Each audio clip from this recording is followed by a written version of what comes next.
Have you ever wondered why the Apostle Paul, when he writes in Galatians 5:22, he talks about the fruit of the Spirit?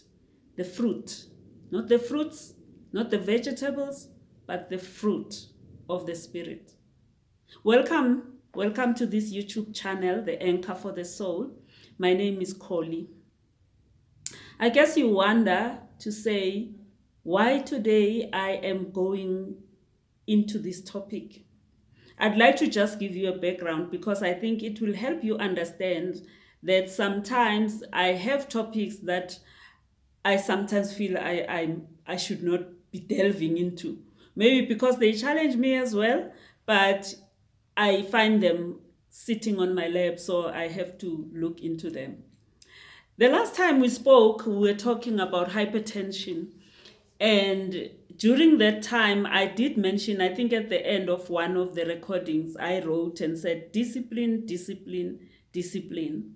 This I was saying in light of the fact that even when you have a clean bill of health, you still need to continue to persevere, to continue doing the right things. And those activities and actions are not always easy. So when I was writing that, in my heart, it suddenly resonated with self-control, self-control. And sometimes certain things you don't want to hear because you think, yeah, then I have to do this.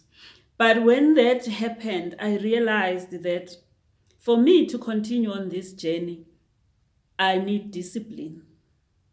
And this led me into studying and looking into the fruit of the Spirit. To start at the beginning, I realized to say it would be a good thing rather than me just addressing the fruit of the Spirit. I should start at the beginning. So, come with me on this journey, the fruit of the Spirit. The first question could be, why the fruit? What is a fruit? What does it mean? So today I'll just start off with addressing the question, what is a fruit? I think many of us know fruits. We know what is a fruit. But I just want to give you good points that will help you remember to say what is a fruit as we study this topic. So what is a fruit? The normal definition is saying it is a product of a tree. It's something that is produced by a tree. And it goes on to say that it is sweet. It is normally sweet and it is fleshly. It has flesh to it. It has a thick part to it that you can eat. It can be eaten raw.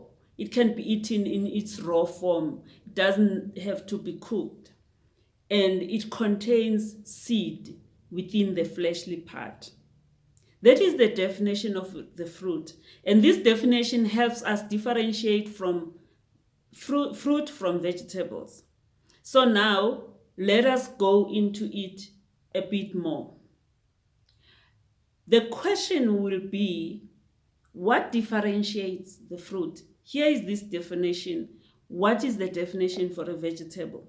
The main differentiating characteristic between the two is that the fruit comes from the flower of the tree. Some trees will produce a flower first. You see a flower, and after that, you see some small little something, and the fruit begins to develop from there. It develops from that part which is like a reproductive organ of the plant. And it contains a seed within it. Now, other plants develop from a stem.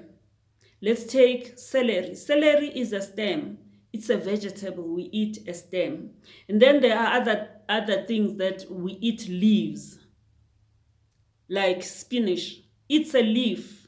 We eat the leaves of that plant. Other things are roots, like potatoes. We eat the root. So now, with a fruit and a vegetable, we eat leaves for vegetables, we eat roots, we eat the stem. But in the case of a fruit, we eat the flower of the plant. The flower of the plant becomes the fruit. The second thing is that the fruit contains seed within it, within the flesh of it. Vegetables do not contain seeds within the flesh or within what we eat. Let us take a cabbage. A cabbage will ultimately produce a long stalk and some flowers, and from there are seeds. But the part that we eat does not contain any seeds. The part that we eat, that we can say is the flesh of that thing, does not contain the seed. The seed is produced afterwards. And another differentiating characteristic is that fruit are sweet normally. They are sweet. They may be tart, as in a bit sour or sour. Veggies are normally just bland.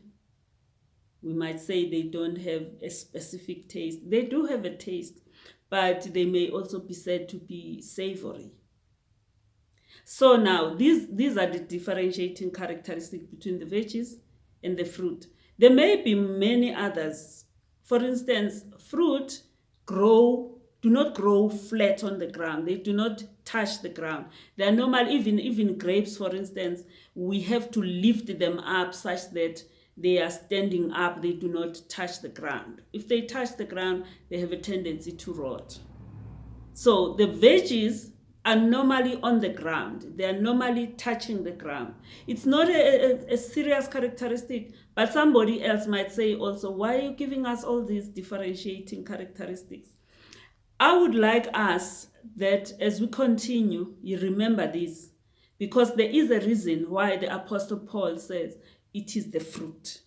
It is not anything else. It is not a tree. It is not a branch. It is not a leaf. It is the fruit. And where it comes from is also important. And the other attributes of a fruit are very important as we look into the fruit of the Spirit.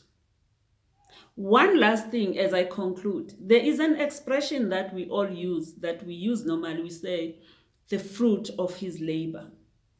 He worked hard and now he is reaping the fruit of his labor.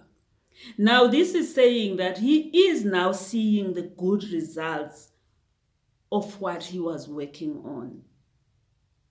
And this is important because when you see the fruit of your labor, you see it. Other people also see it.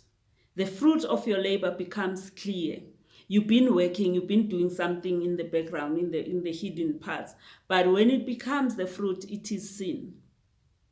The fruit of the Spirit, in the same way, is the good results that emanate from the Spirit of God, from the Holy Spirit. These fruit are seen now outside. You see them and other people see them.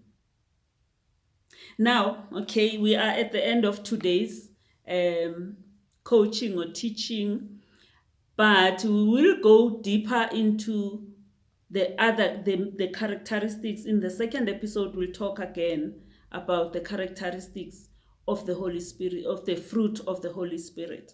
And then from there, we'll delve into each of these components that make up the fruit of the Holy Spirit. The fruit, these attributes that are supposed to be showing in our lives, that the Holy Spirit imparts in our lives. So I think this is a very important topic. Let us work together and learn together, because I'm also learning, and I am learning to make sure that my life on this earth is glorifying God. Thank you so much for joining me. Please remember to subscribe. Please remember to share. And also, please remember to communicate with me, ask the questions, or even give additional information. That will be very helpful. It tells us that it is worthwhile. It is benefiting someone. May God bless you.